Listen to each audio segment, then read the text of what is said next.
shamarreen tokko na fuudhii siin jette dirqama ayyaana kiristaanaa maaliif baga ittiin isin gahe maaliif jaaladhaa jette garuu silaa kiyya tahe numaan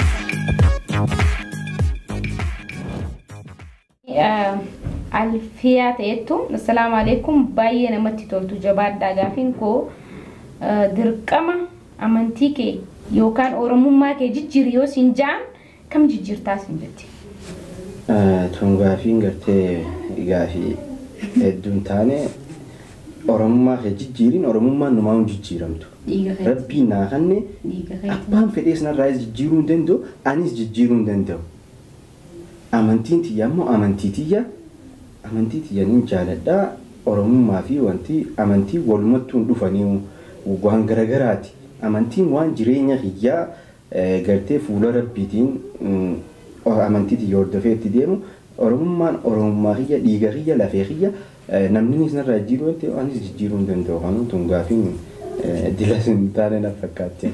Egaa mee boomaatu kajoo gaafiin qaba Safwaan ilma eenyuutiin jechuun abbaa isaatiin miti gosa tamii jechuu fedheetii abbaa torban kee lakkaawwadhu qabaanan sanii. Okay, Safwaan gostamii Oromoo keessa jechuu barbaaddeeti. Dhugaadhaa gaafii tana. Namaan wal mormnee siin jetti. Namaan wal morminee. Namaan wal morminee qalloo moo Xummugaa jechuusi. Qalloo moo xummugaa abbaa Arsiiti. Qalloo abbaa Afran qallooti. Kanaafuu dhugaadhaa nama hedduutu na gaafata Safwaan gostamii dhugatti an gosati jetanaas nin jaaladhaa garuu ammoo ittiin namatti dhaadachuuf bartee miti gosti ittiin wal baruu fi yoo ittiin na baruu feete gosati jasiifin himaa ittiin dhaadachuu fi gartee ittiin nama rabboonume Oromoo ilmaan lama dhalee Booranaa fi Bareentoo Boorana gaa akkuma beekamutti ilmaan kudha takka dhalee Booranaan kas dhalee Bareentoo ilmaan 5 dhalee an ilmaan Bareentoo dhalee kana keessattiin argama shanan Bareentoo dhalee gaa xummugaa isin jette kanaa fi qalloo fi harrayyuu fi gartee akkasumatti murawwa an ilma murawwaa keessattiin argama murawwa ituu dhalee an ilma ituuti ituunis ilmaan 10 dhalee hornan ituu san keessa quxusu ilma baay'eeti ani an gostitiyya ituudha haati tiyya gaa abbaan kiyya gosti ituudha anis ituudha jechuudha haati tiyya isin araba isin ammoo abbaan isinis warra goota warra guddaa keessaa dhalatte takka gartee namni nuun an beeku kan haaseen beeku warra kanarraa ijeen beeku haati tiyya Ibroo Shaxaa yoo beeytanii namni beeku gaa Oromoon ni jirti gaa warri daawwatu Ibroo Shaxaa jechuun goota Oromoo gartee warreen gartee lola calii calanqoo keessatti hirmaate jaarraa abbaa gadaati abbaan jaarraa abbaa gadaa kuni abbaa ummaatiyyaatiif adeera ta'a family jechuudha jaarraa abbaa gadaatiin karaa ummaatiyyaatti ani ummaantiyyaas abbaasiitiin araba ummaasiitiin ammoo abbaanis ala keessa gosti ummaantiyyaa meettaadha gosa jaarraa abbaa gadaa jechuudha akkasumatti gaa Hamiid Ibroo Shaxaa kana gara ummaatiyyaatiinis asiin seenaa jaartiin tiyyaas gaa nooleedha guutuu gartee Oromoo baha Oromiyaa tana keessuma jirraa Oromummaa jechuudha ittiin dhaadachuu fi miti garuu ammoo eegan ni barreettan ittiin akkana bartanii fi gosa ittiin dhaadachuu odoo ta'in ittiin wal baruu fi tanumaan isiniin jaa. Eegame mee maasiin jette lammaffaarratti Safwaan dhugattiin jaaladhaa jette garuu silaa kiyya tahe numaan fadha ayyaan dhiisi jechuu kiyyaa miti ayyaanumaa waliin dhiira onnee kiyya na seenee hi jaaladhaa baalagummaa miti siin jette bultiifan kabajaafin fedhaa. Yaa si mafalchiste. Animo. Ani ma bargisiin gaafa jirawan. Kabajaafin fedhaa. Jaalala bultii fedhaa baalagummaa fi miti ayyaan dhiisi jechuuf yaa miti ayyaanuma wajjin fadhaa jetti miti gaafin si gaadhee tulettiin gatoof moo ni deebista jala fiti hundatti walumaa gala finnaati hayyee mi'aa siin jette gaa jaalala baalgummaatii fi miti bultii fi kabajaafin fadhaa jette akkami bootaa naaf ni qabda an Kanadaan jiraadha isin lamaan isiniin fadhaa Kanadaa garuu yoo wa'adaa diiguu baattan jaarsa kiyya taatee garuu Kanadaa hayyamte waqtiitiyya fi Fooziyaa kam irra filattaa itti gamii Okay. Ayyaan wajjin si jaaladha. Ayyaan wajjin na fuutee jechuun Kanadaa waadaa diiguu baadde yoo gartee ni heerumte wanta waadaa diiguu baattan Kanadaa isin keessaa yaade jiru. Hedduu si jaaladha sin jetti bar jaalatee gubadhee. Okay, obboleettii xiyyaa duubatti kabajamtuu intalaati. Anis gartee jaalala gartee Kanadaan biyya namu gartee wanni Kanadaa dhaquuf jijjiiramu gartee jireenya kanaatii fi kanaafuu Kanadaa fillee odoon ta'in jaalala Oromummaa sin jaaladha intala Oromooti kabajamtuu intalaa. Inshallah gaamee tanaa suutatti itti ilaallaa foddaan hottu haasaa dirraa dhiisiti. Baabilii karrammaa namaaf ta'e asirratti namni foddaan dhufa foddaa hottu achi wal taanaa hin jira. Isiin asirratti waadaa si naqachuu fe'isa. Laa waadaa gaafa wal taanee wal naqannaati. Hotti amma dabarsa. Maaliif hin deebistuufi laaffistee bara. Laa jechuun foddaan hottu jechuun wal mari'anneeti waadaa walii seennee akkasii dhufnee haasofne. Gaafiin biraanii haftee dhabe. Hayyee mee kuulanii fi Fooziyaa kam irra filattaa? Kuulanii fi Fooziyaa kam irra filattaa? Irra jaalattaa? Wallee takkanaa bareedduu afeerii sin jetti na afeerii. Kuulanii fi Fooziyaa kam irra jaalattaa? Leesaan lamaan keessa takka filadhu dafi. Kuulanii fi Fooziyaa keessa? Okay. Kuulaniin tun jaattiitii jata sadaffaatiin beekta. Diraama isaaniitis hedduu nama wajji daleetee hedduu wajjin laffaane. Fooziyaas wallahi akka obboleeyyanii waliin jiraanneen hin kabaja. Ati kuulanumaa taatu. Kuulanii. Hayyee maa siin jette wallee takka bareedduu na afeerii siin jette tanuma Kanadaa tanuma jaalalaan sirraa qabamte tana. Wallee gaadhii si gaama.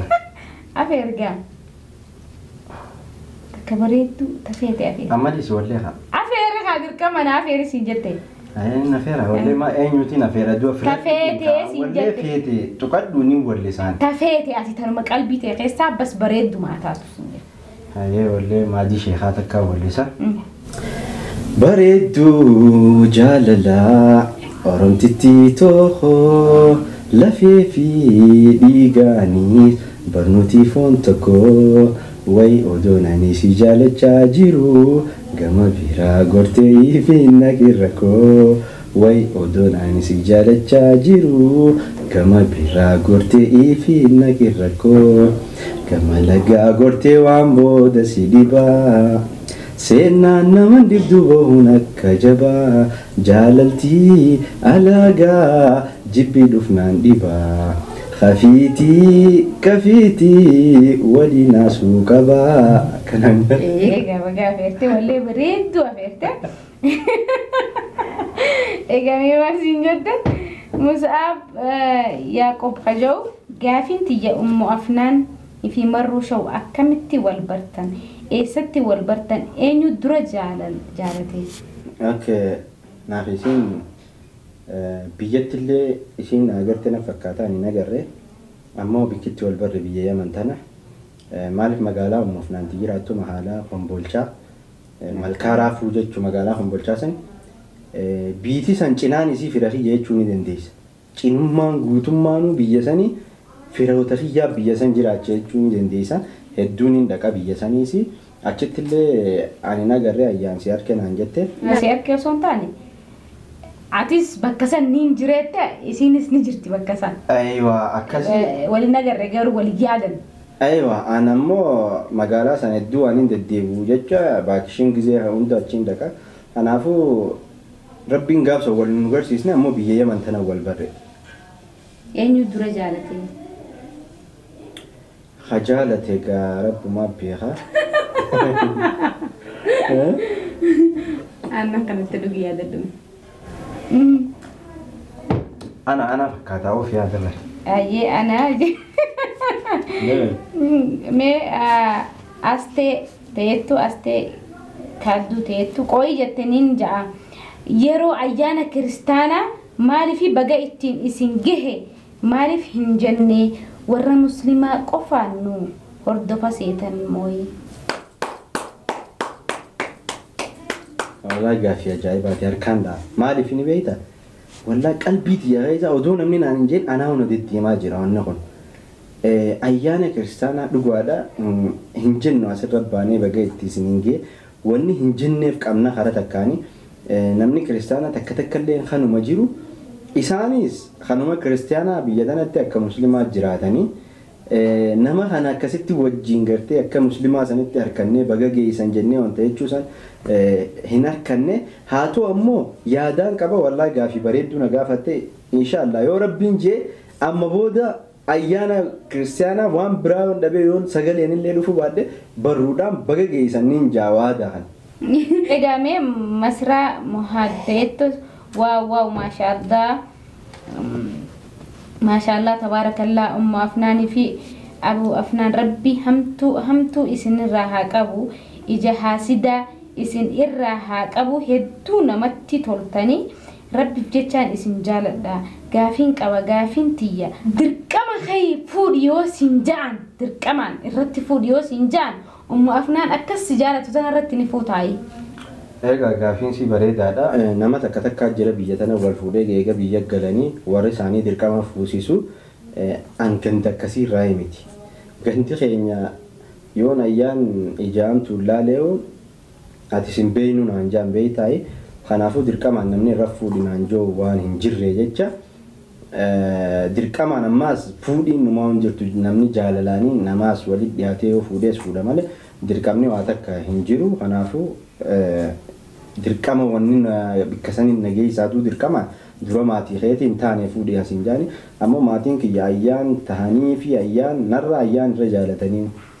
Egaa mee maal sin jette itti aansuudhaan umma afnaan dirqama abu afnaan fuudhuu qaba jedhan dirqama sirraa kaayanni hayyamtaayii jetti. Abu afnaan. Dirqama fuudhuu qaba yoo ja'an ayyaaniin ni hayyamtaayii ni hayyamtii. Umma afnaan. Ni hayyamtula. Mee maal sin jette kuulanii fi roozaa keessaa tam hayyamtaa fi kabajni isin waliif qabdan hedduu namatti tola. Ammas kana caalaa jaalalaa fi kabajaa waliif isin haa kennu rabbi afnaan biratti ilmoo takka dabalaayii kan guddisu rabbi ilmoon qabeenya caalu jetti. Inshallah ni dabala yoo rabbi jee nutis yaadanuma qabna jiruma biyyaan baatanaatu xiqqoo biyyiidha tanaafi akkasitti. Roozaa fi kulanii tan filatta. Roozaa fi kulanii gaa naafi roozaan hiriiroollee waliin hin qabnu wajjiinis takkaa nyaannee hin beeknu wajjiin hojjennee hin beeknu filmii tokko akka nasiibaatti haa namaati filmiin sanuu sana irratti wal agarre ammoo kulaniin akka maatiitii wajjii nyaanna wajjii jiraannee wajjii wanteenne kanaafuu kulaniidhaan jira. Salaamu alaikum wa rahmatullahi wa barakatuh. Anaa dhufuu jette obbolawwan koo jette ani gaafiin qaba gaafiin kiyyaas atii fi abbaan manaa kee guyyuma takka walloltanii siin lolee beekaayii dhuguma dubbadhu okay akkasumas gaafa mucattii tee deessu mudannoo akkamii si mudatee kanumaa gaafiin koo.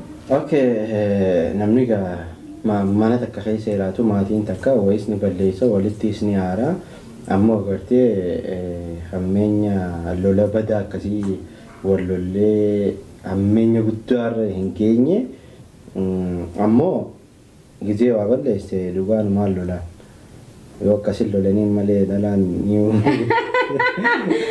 Egaa meegaa kana deebisnee jirra. Rahmatee wallaggaatee assalaamu alaikum. Ummu Afnaan galatoomii qaalii koo hedduun si jaaladha. Abu Afnaan maasha Allah ati nama amalaa fi obsa qabudha. Gaafiin kiyya itoo shamarreen tokko na fuudhii siin jette dirqama maal gootaa? Qoy ati diddeemoo ofiin ajjeesaa? Yoo ati na diddee ofiin ajjeesaa? Nin fuudha. Osoon gaafii usiin bitin nin fuudhetta. Ofiin ajjeesaa keenya wallahi nin fuudha. Maal ta'uu si beekta? Waan feete yaadaatu lubbuun nama takka maqaa kiyyaan hin badin gaa'e anaa jettee akkamittiif dhabamsiisti nin fuudha.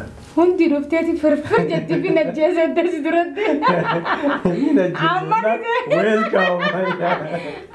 Amma karaa banteef gataanis kilooraksii qabattee dhufti saffaa yoo namoonni fi najjeesa idde. Homaa rakkoon qabu ta'ee fi najjeesa itti fi najjeesin hin fuudha maaliif ifa ajjeesti? Akkamitti anaa acha ifa ajjeesti? Bareedaa hottaa gaa'unoodha.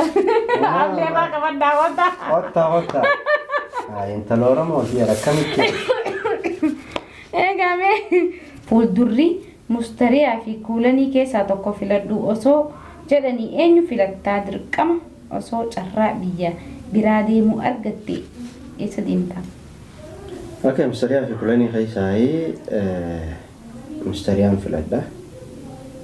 Carraa biyya biraa deemuu odoon argadhe an biyyuma gartee itti baratanii itti jijjiiraman biyyuma gartee ilmi namaa haguutan Ameerikaa jettee dura biyyi deemee jala biyyi qaamuu dadhabne dura biyyi isiin nuti jala biyyi natan waan jaa. Eegame biyya galuu moo Yaman jiraachuu barbaaddaa? Obbolaa meeqa qabdaa? Deebisnee jirra. Abbaa fi haati hoo jiru yoo jiraatan rabbi umrii siif haa dheeressu. Gaafiin koo kanumaa akkanaaf deebistu abdiin qabaa jetti. Biyya galuu amma yeroo amma taa'ee viidiyoo maroo kana oduu carraa argadhe amma kee galuun fedha biyya tiyya. Ulaa daddaan. Biyya tiyya walaa galuun sanirraan deebiiti abbaan kiyyaas ni jiranii ayiwaa. Maashaallah rabbi umrii haa dheeressu. Ni jiran. Haatiinis ni jirti rabbi umrii haa dheeressu. Inshallah. Umar HD Khajou assalamu alaikum Ummu Afnaan indamarru show mee gabaabseetuma gaafiin takkaffaa Afnaan biyya tamitti osoo heerumsiiste sitti tola?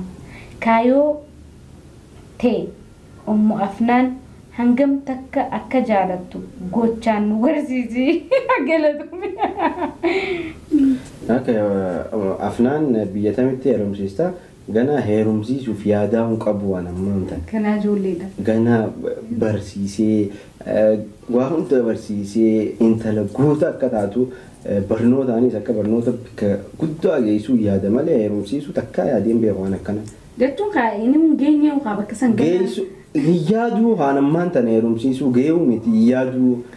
Isaanis barnuma beekan akka hin yaadani qabdaa'ime yaadani hin qabu waan heerumsiisu. Egaa amala kee irraa maal jibbitaa maal jaalattaa akkasumas nama irraa hoo maal jibbitaa? Amala kiyyarraa wanni nin jaaladhu namaaf nin tola namaaf hedduu nin yaada wanni nin jaaladhu wanni nin jibbu ammoo namni nin angartee jaaladhu isa yeroo na balleessi. Itti dhiyaachuun jibba waan kanaan beekne kun amala kiyya namni nin jaaladhu na balleessinaan namni nin kabajuu bakka guddaa qabuu fi hedduu itti dhiyaachuun fedha. Jaalattu jechuun itti dhiyaachuu. Eeyyuu wanni nin jibbu amala kiyyarraa wanni nin jaaladhu ammoo namaaf tola yaaduu nin jaaladhu. Egaa jireenya kee keessatti wanti osoo akkas gochuu dhiise gochuu baadde akkas godhee jettu maalii isin jette? Wanni akkas gochuu baadhe jedhu odoon baqachuu baadhe. Biyya namaarraa. Biyyarraa. Biyya tiyyarraa. Wanni bagaan godheettu. Wanni bagaan godhee bagaan fuudhe. Egaa maal isin jette gaafiin kiyya kanumaa akkanaaf deebistan abdiin qabaa jette galatoomisiif deebi'ee jira. Egaa Oromiyaa tajoo assalamu alaikum baay'ee natti toltu jaalala keessan hanga jannataatti isiniif hawwaa horaa bulaa ilmaan illee isaan saaliha tahan rabbi isiniif haa kennu jette gaafiin koo jette takkaffaa Abdii fi Sa'iidoo kam irra jaalattaa asin jetti Abdii fi Sa'iidoo kabaja. Sa'idii hedduun kabaja nama hedduu gaariidha nama namaaf tolu nama ilmi namaa kun akka guddatu yaadu abdiin illee akkasumatti nama namaaf gammadu dhugatti jiruu baqaa tana keessatti eega gartee biyya baqaa tanatti wal barree biyyatti wal hin beeknu gaa'e namoota gartee akka obboleeyyaniitti fuulduraaf illee gartee wajjin jiraanna jee yaadu isaan lachuu dhugatti nama tokko hubatti kanaan kanaan jaaladha jechuun danda'u isaan lachuu ni jaaladha dhugumatti. Egaa mee maas hin jette nyaata keessaa hoo kam irra jaalatta? Ilmaan hoo meeqa dhalchuu feetaa? Jiruu kee keessatti waan si mudate kan nama kofalchiisu nuuf himi. Akka egaa nyaata keessaa wanni jaaladhu addatti kana jee hin qabu waan ingilizeen biilaa nyaadhu ni jaaladha. Waan nyaata hundirra jaalatu takka. Dhugatti nyaata hundirra kanaan jaaladha jee dilas wanni biyya tana eegaan dhufe kabsaasanii sanii nagabbisee nama jibbee. Ruuza jaalattaa jechuudha. Tu sabaa ta'ettu salaamu alaikum gaafiin kiyya akkamittiin gara keessaatiin isin arkachuu danda'a galatumaa jabaadhaa jetti. Keetu gaafiin koo marruu sha'u naaf gaafadhu masaanuun siif ta'a piliis. Ol dabriin ol dabra. Salaamu alaikum warahmatullahi wabarakaatu. Gaafiin tiyya siin jette yaasiinii fi firoomsa jara lamaan keessaa tokko irra jaalattu osoo hin sobin deebii irratti naa deebisi. Deebii sirrii naa deebisi. Yaasiinii fi firoomsa isaan lachuu hiriyoota kiyya. Isaan lachuutis akkuma Sa'iidii fi Abdiitii dhugatti waaniin madaaluun hin qabu hin jaaladha isaan lachuu ammoo Yaasiin yeroo dheeraa wajji ture firoomsa hanguma takka wajji jiraanne kanaafuu yeroo dheeraa wajji jirru jecha Yaasiin hin jaalladha. Yaasiin jaaladha jechuudha. Egaa mee maal jedhanii gaafii 250 gaafatame. Isin jaalannaa isin kabajnaa maqaa keessan gaa yaamnee fixuu hin dandeenyu nutilleen akkasumatti hedduu isin jaalannaa akka isin nu jaalattan daranitti isin jaalannaa nu walitti immoo rabbiin isin haa jaalatuun isin jecha akka nagaamee gaafiin keenya gara xumuraa geenyee jirra dhaamsa waan dhaamtuuf yoo qabaatte asumaanuu gaamee qophii keenya haa goolabnu. Okay gaa galatoomaadha gartee nu kabajjanii warriin asirratti gaa salaantaa Assalamu alaikum gaafiin qabnu jettanii nu gaafattanii hedduu takka galatoomaadha. Wallahi gaafii dila kana jaalaluma teenyaa fi nu gaafattanii nuti isin qadan deemnu irraa deebisne galatoomaa hedduu isin jaalanne hedduu isin kabajna angama hiyyaan hedduun isin jaaladha anka qophii biraatii walitti deebinutti nagayaan naa turaadha angama hiyyaan galatoomaa isin jaaladha. Egaa qophiin tiyya ta'arraan tanaa ta'anaa dhufuu tana fakkaatti akka qophii biraatiin walitti deebinu nu faana turaan afeerraa keenya.